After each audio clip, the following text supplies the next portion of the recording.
Hi everyone, welcome to my channel Harry Viral. Today I am here to show you how can you block anyone in Gmail.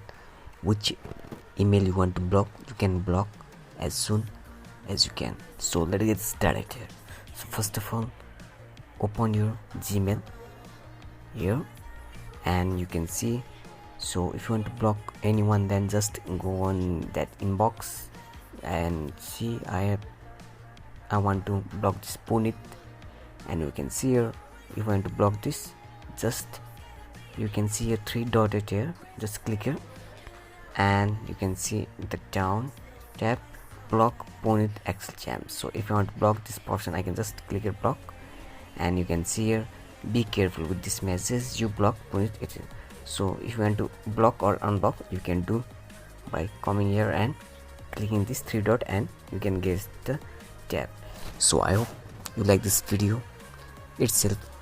Sometimes if you get spam mail, so you can block it easily. So thank you so much for watching this video.